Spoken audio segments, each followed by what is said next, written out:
Hey beautiful souls, welcome back to Love and Tears, the place where quiet moments turn into powerful stories. If you've ever had someone unexpectedly walk back into your life, even for a simple cup of coffee, tell us in the comments below. And if this story moves you even a little, don't forget to like, share, and subscribe for more tales that stay with you long after the screen fades to black. The Tuesday began like any other Tuesday, which is to say, with that dependable quiet that had defined my life ever since Daniel passed away. And the kids moved on to lives of their own. I'm June, by the way. Just a woman tending to her little garden of memories, and marigolds, if you know the flower, in a quiet suburban cul-de-sac, where the loudest sound is the neighbors' wind chimes arguing with the breeze. The sunlight was doing that soft, late-morning dance, filtering through the kitchen window, just so casting little rainbows through the steam rising from my second cup of coffee. I'd been meaning to tackle the chaos that was my bookshelves in the den. 6 months of good intentions piled high with dust and paperbacks. Today was finally going to be the day. Or so I told myself. That's when the doorbell rang. Now I don't get many unexpected visitors. A delivery now and then. Sometimes Monica from next door, asking for sugar or passing along the latest scandal about whose dog trampled which lawn. But this time, something stirred in me, a flutter of curiosity. I wiped my hands on my apron, straightened my cardigan, and headed for the door. Through the peephole, I saw a young man on the porch, a worn book tucked under his arm.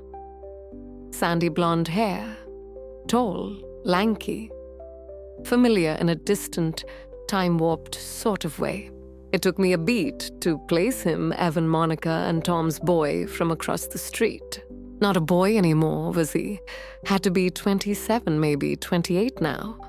Time does that thing where it speeds up when you're not paying attention. I opened the door with a smile already on my lips. Evan, what a surprise. Come in. He smiled, shy eyes crinkling at the corners with that same brightness Monica had. Hi, Mrs. Lorne. Hope I'm not interrupting. Not at all, dear. I was just gearing myself up to fight a mountain of books. I stepped aside to let him, in the familiar scent of old pages and lemon polish, greeting us both. That was the smell of my house, part library, part memory. Mom asked me to return this, he said, holding out the book. It was a weathered copy of Tequila Mockingbird, one of those novels I lend out often and reread more often still. She finished it last week. You know how Mom gets distracted? I chuckled. Oh, Monica. A heart of gold and the focus of a squirrel in a disco. That she does. Thank you, Evan. Would you like to come in for a moment? I just brewed a fresh pot coffee or iced tea. It's getting warm out there. The invitation left my mouth before I even thought it through. Just the muscle memory of a host, I suppose. He paused, just a flicker of hesitation. Enough for me to think he might say no. Coffee sounds great, actually. If it's no trouble. No trouble at all, I said already, turning toward the kitchen. Come have a seat. The kitchen was sunny, dressed in warm yellows, its corners cluttered with canisters, recipe cards, and the lived-in chaos of someone who cooks for no one, but still refuses to stop. Outside the window, above the sink, a rowdy blue jay was having words with my bird feeder. Evan took a seat, placing the book carefully on the checkered tablecloth. His plain t-shirt and jeans made him look slightly out of place in my cozy kitchen, but he had that air of someone who'd grown up around mismatched mugs and cinnamon air. So I said, pouring his mug, "How have you been, Evan, last? I heard you were working something in the city tech stuff." He took the mug with both hands, grateful. "Yes, software development. It's interesting. Keeps me busy." He took a sip and blinked. "This is really good coffee." I gave a light laugh. "Call me June, please." Mrs. Lorne makes me feel like I should be knitting socks and waiting for a telegram. I winked. Secrets in the cinnamon, one stick in the grounds. He smiled, really smiled this time, and it softened something in his expression. June. Got it. Cinnamon, huh? That's going in my mental recipe book. His gaze wandered around the room, settling on the corkboard, near the phone, were photos of my children and Daniel, held court over decades of frozen time. One photo of us on a beach. I forget which one had faded in the sun, but not in meaning. "It's nice in here," he said, almost to himself. "Feels like, I don't know, my grandma's house used to. That smell. It's kind of..." He trailed off, but I knew what he meant. And that simple comment, so small, reached in and touched a soft place I hadn't opened in a long while. What do you think so far, dear listeners? Has a familiar face ever taken you back to a different time? With just a smile, a smell, or a sip of something warm? Let us know in the comments below. That's a lovely compliment.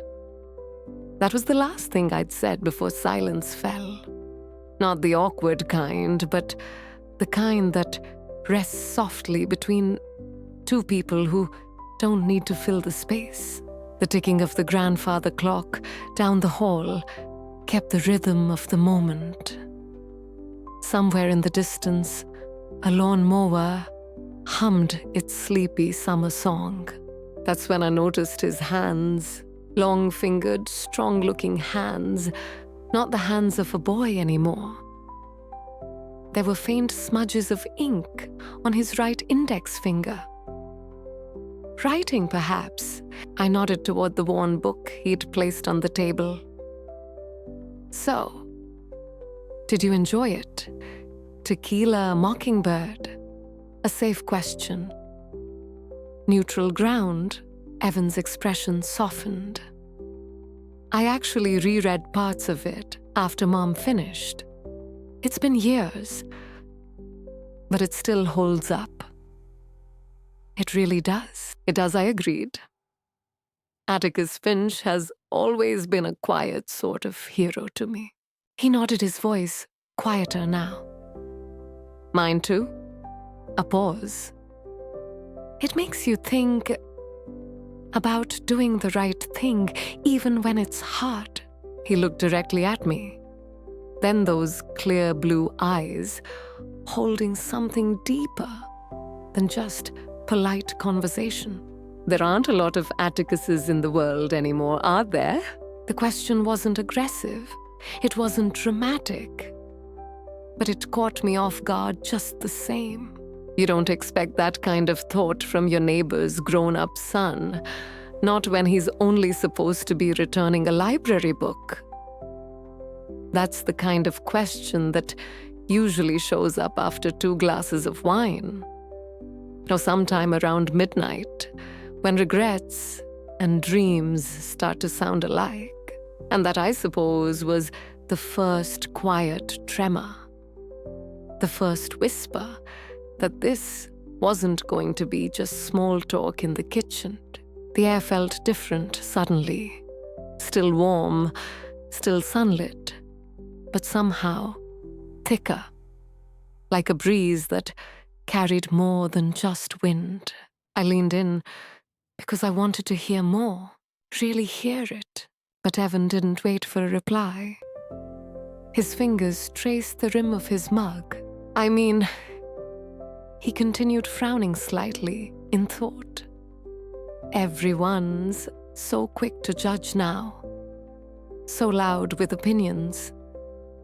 But how many people actually listen anymore, or stand for something quietly, without needing applause? I nodded slowly. I know what you mean, Evan. The world feels louder than it used to. And not in the good ways. My mind flashed through headlines, the whirlwind of online debates, the relentless noise of it all. Even I, someone who barely dipped a toe in social media, could feel it closing in sometimes. He let out a short laugh, a little rough, a little self-conscious. Exactly. And I work in tech, right? Whole industries built on connection, supposedly. But half the time, I think we've just made it easier to misunderstand each other faster. Louder. He looked up. Sorry, I didn't mean to go all philosophical on you. Don't apologize. And I meant it. When was the last time I'd had a conversation that searched for something instead of just skimming the surface? Most of my chats these days were about gardens, grandchildren, whether the occasional sciatica. Important things, yes. Life things, but not often this. It's refreshing, I said honestly. A little surprising maybe, but in a good way. I usually associate that kind of world weariness with us older folks. He grinned, then a real one, boyish and warm. Maybe I'm just an old soul.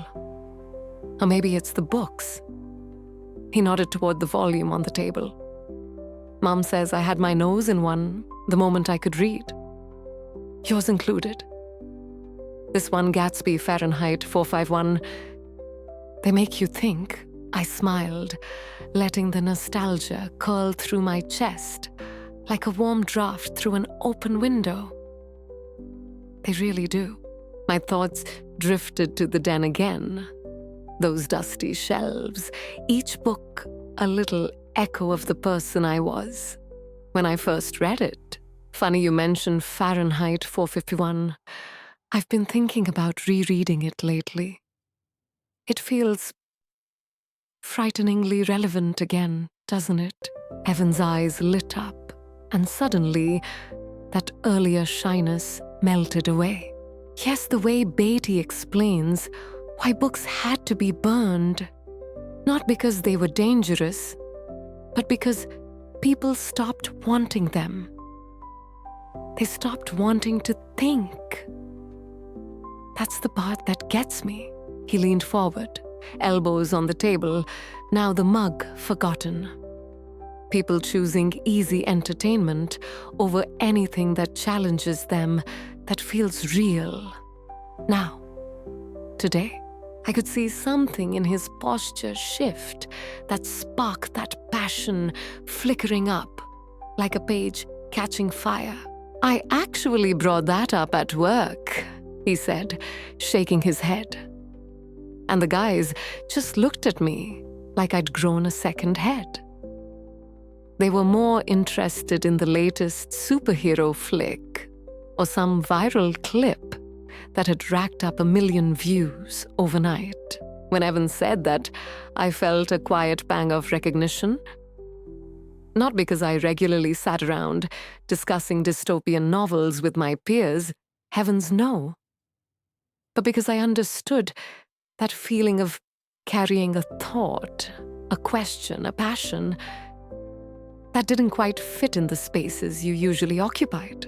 It can be hard to find people who want to dig a little deeper, I said softly. Yeah, he murmured, his gaze dipping to the coffee in his mug, that earlier openness retreating just slightly. Thanks for letting me ramble, Evan. I said his name gently, the way you say it when you want someone to know you see them. That wasn't rambling. That was a conversation. And a very interesting one. I topped off his mug, then mine. Outside, the sun had tilted westward, casting longer, softer shadows across the kitchen tiles. The bold blue jay had flown off, leaving the feeder to a quieter pair of sparrows who chattered and flitted with domestic ease. I looked back at him. "Tell me," I said, "what else have you been reading or thinking about?"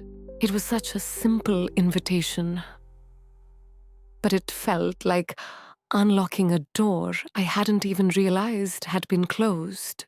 He hesitated for the briefest moment. Then a small, knowing smile curved his lips. "Well, since you asked." And just like that, the current between us picked up again, steady and sure. We talked about books, yes, but not just about plots and protagonists. It became a conversation about ideas, about how stories shape us, how they reach into us and stir something real. Evan spoke with such earnestness, not the kind that shouts, but the kind that lingers.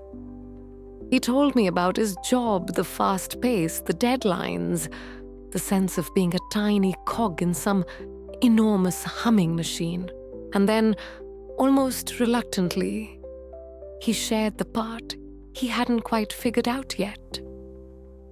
A quiet ache to do something more, something that mattered, even if he didn't yet know what that was.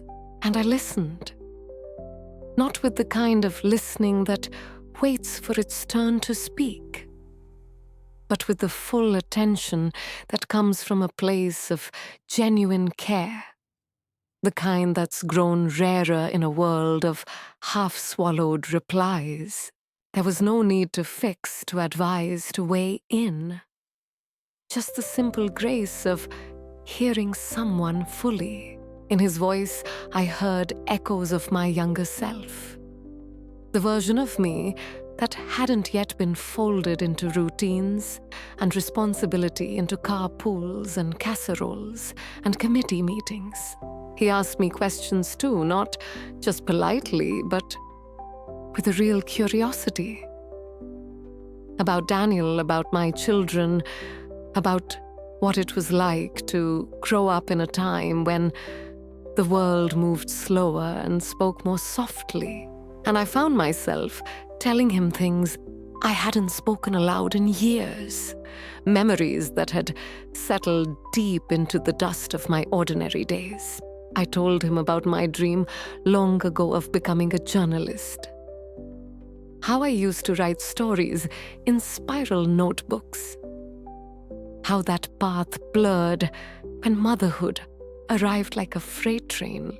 I even confessed my ridiculous enduring love for old black and white movies, the ones with the fast-talking dames and tuxedoed charmers who always knew just what to say. "You wanted to be a journalist?" Evan asked, surprised but respectful. "Why didn't you pursue it later, after your kids were grown?" It was a fair question, direct but not unkind. I turned to the window, where the sparrows now fed in golden light. "Life, I suppose," I said quietly. "It sets you on a path. And sometimes you forget there were other trails you once wanted to explore." And then I gave a soft sigh. It feels too late. He didn't rush to argue or throw out a bumper sticker answer. Instead, he said it simply. "I don't think it's ever too late to explore a trail, June. Maybe just in a different way." He looked right at me when he said it. No grand flourish, no agenda, just a belief, a quiet, honest belief he wanted to offer. And that was the moment it landed, not like lightning, but like sunlight gently shifting the shadows. Because sitting across from this young man, Evan, who had once been the messy-haired boy across the street, I felt something I hadn't expected. Connection. Not through shared years or similar roles or even a love of literature, but through something deeper. The shock of it wasn't loud. No dramatic chords or cinematic revelations.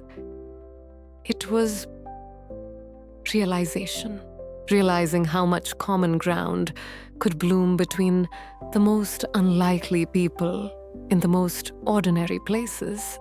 Realizing what it meant to truly see someone and to be seen in return. Outside, the afternoon wore on. The golden hour had begun its quiet descent, and I knew even then that this conversation would stay with me. Not just because it was unusual, but because it was true. The grandfather clock in the hall chimed 3, a sound that usually faded into the background. But now it felt like a soft punctuation. Like the story was folding itself neatly for the day. Evan glanced toward the hallway. Wow, 3 already? He looked back at me, surprised. I should probably let you get back to your day. I've taken up so much of your time. I reached for his empty mug, smiling. Not at all, Evan. And I meant every word. This has been, well, it's been a real pleasure. Have you ever had a conversation that seemed simple but changed something inside you? Drop a heart in the comments if someone's ever made you feel seen, even when you didn't know you needed it. I meant it, he said again, more firmly this time. The mountain of unread books in the den, the neglected list of chores, all of it had melted away. In their place now was something far lighter, something human and quietly profound, a kind of kinship that needed no announcement. He rose from his chair, and I followed. For a beat, we simply stood there beside the kitchen table, the air between us, carrying the last warmth of our coffee and the resonance of shared thoughts. The silence wasn't awkward. It was filled with a mutual understanding that something real had passed between us. Thanks again for the coffee. Nora, he said, the nervous energy from earlier, replaced now with something gentle, something honest. And for the conversation, it's not every day you get to talk about Calla Bradshaw or dystopian futures with someone who actually understands what they mean. I smiled. The pleasure was all mine, Theo. It's good to know there are still minds out there who read the good stuff and aren't afraid to think the big thoughts. He picked up To Kill a Mockingbird. From the table, the edges frayed the spine, bent from love and time. He turned it over in his hands, contemplative. You know, he said slowly, I've got a few old sci-fi paperbacks stashed away at my parents' house. The kind that really twist your brain and leave you staring at the ceiling afterward. Maybe I could bring them by sometime. His tone was casual, but the invitation lingered in the air with more weight than the words implied. It was more than just about books. It was an opening, a continuation. I'd like that very much, I replied, surprised at how genuine I sounded. I'm always looking for new old books, if that makes any sense. He laughed an open, youthful laugh. Makes perfect sense to me. We walked to the front door. Afternoon sunlight from the side windows painted soft amber across his face. And for the first time, I noticed how blue his eyes were not in color alone, but in their openness, their seeking. He paused at the door, turned to me again. "Seriously, Nora," he said, voice quiet, but earnest. "Thank you.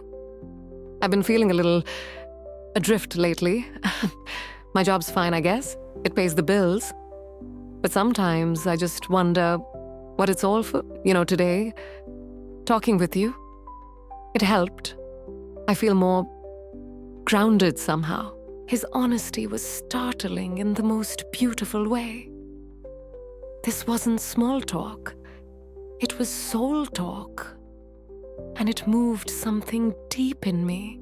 Here he was a young man, barely into his adulthood, already wrestling with the vast, unnameable questions that trail behind us all. And somehow, in this kitchen, he had chosen to share that with me. A woman who had been, just an hour ago, little more than a neighbor. And a name, Theo. I said, my voice soft like linen. We all feel untethered sometimes. Doesn't matter how old we are. What matters is that we keep looking for those conversations, those moments that anchor us. They're out there sometimes, in the most unlikely places. He met my gaze and nodded. There was something ancient in that moment. Not in years, but in understanding. We hadn't fallen into flirtation or sentimentality or even nostalgia. No, what had happened was rarer. We'd stepped into each other's humanness and been unafraid. It wasn't romance, it was recognition. A flicker of empathy that stretched across generation and experience. And it was enough. "I'll see you around, Nora," he said with a quiet smile. "You too, Theo," I replied. "And tell your mom I said hello." He gave a small wave and stepped out into the daylight, down the porch steps across the sidewalk, back into the familiar neighborhood that now somehow felt changed. I watched him disappear between the trees and rooftops, a tall and thoughtful silhouette, folding back into the world. Then I closed the door. For a long moment, I leaned against it, listening to the hum of the refrigerator and the soft echoes of life outside. The kitchen was still again, but not empty. The scent of brewed coffee still lingered, intermingling now with the far subtler aroma of trust and unexpected kinship. I wandered back to the kitchen. 2 empty mugs sat like artifacts on the table, unremarkable, yet undeniably touched by something meaningful. No, I hadn't conquered the mountain of books in the den. No, I hadn't completed a single task I'd set out to. But I had stumbled upon something far more valuable, a connection. A reminder that even in the quietest corners of life, something can awaken. It had stirred something long dormant: curiosity, wonder, aliveness. My neighbor's son had come by to return a book. And somehow, in doing so, had returned a part of me. I walked over to the window above the sink and looked out at my small, scruffy garden. The marigolds were blooming again, and somehow they looked brighter than before. The marigolds burned amber under the waning sun, catching the light like miniature suns themselves. Eleanor had always adored them.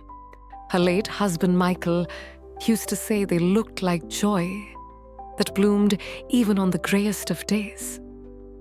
For a long time after he was gone, those same blossoms brought more ache than light. But today they simply glowed.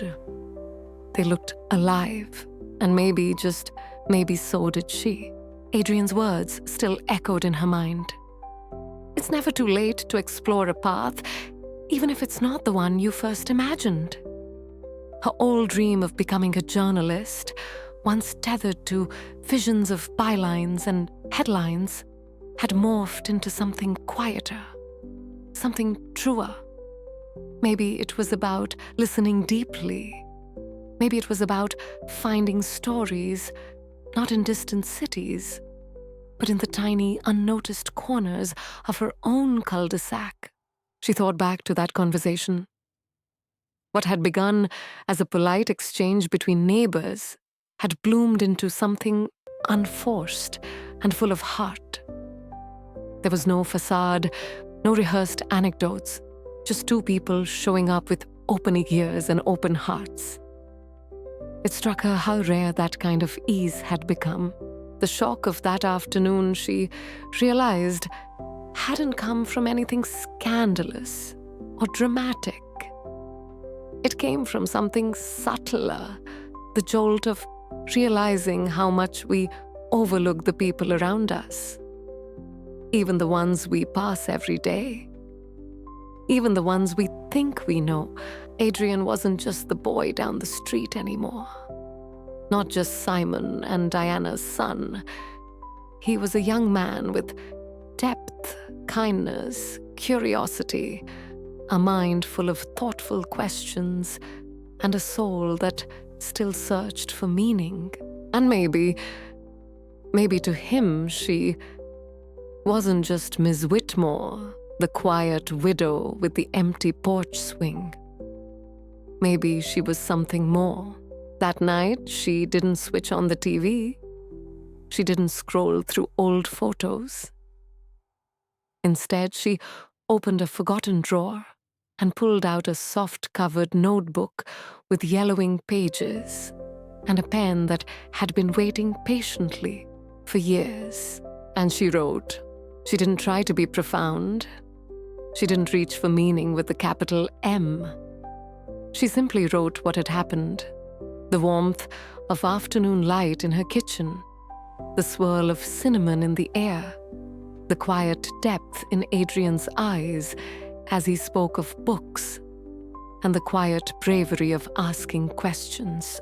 The way their conversation had wandered, no plan, no structure, just flowing like a creek, finding its own way, felt like a forgotten trail in the woods. Not one that led her back to some old version of herself, but forward to something new. And that was the real surprise, wasn't it? The discovery wasn't just about who Adrian really was. It was about who she still could be. She wasn't just the sum of her titles, wife, mother, widow. She was still Eleanor, still capable of being stirred, inspired, surprised. That Tuesday afternoon had seemed so ordinary. But it wasn't. Its ripples still moved inside her, nudging her gently out of her too quiet rhythm, reminding her of the electric joy of thoughtful conversation. Of two people simply seeing each other with no need to impress or perform. A few days later, in the cereal aisle of the local store, she ran into Diana. Eleanor, she beamed. Adrian told me you two had such a great talk. He really enjoyed your coffee and your company. He even mentioned the books you discussed. I haven't seen him light up like that in a while. Eleanor smiled. He's a remarkable young man, she said. You and Simon have done something truly special. And she meant it. He was proof that depth hadn't disappeared in the noise of the world. That young people could still carry empathy like a torch. Her little kitchen that Tuesday afternoon had become a temple. A quiet place of communion where stories were exchanged, not for entertainment, but for understanding. Maybe Adrian would return with those sci-fi novels. Maybe not. It didn't matter. What mattered was that moment, an unexpected, soul-stirring collision that reminded her that life, even in its softer chapters, could still sparkle with surprises. It had startled her, but in the gentlest, most beautiful way. It had reminded her that growth doesn't end with grief, that new paths don't erase the old but build beside them, that we are never done becoming. When Adrian eventually returned one of the books he'd borrowed, he left a handwritten note inside. The book was about justice, about empathy. And their conversation, now that she thought about it, had been exactly that too. Two people daring to see each other, not as roles or categories, but as whole people. With kindness, with curiosity, and that she realized was a story worth remembering. If you've listened to this part, you've probably had an encounter that softened your heart. Share it in the comments. If not, just open the door one afternoon. Who knows, a stranger might knock. Don't forget to subscribe to Love and Tears so you don't miss out on future stories.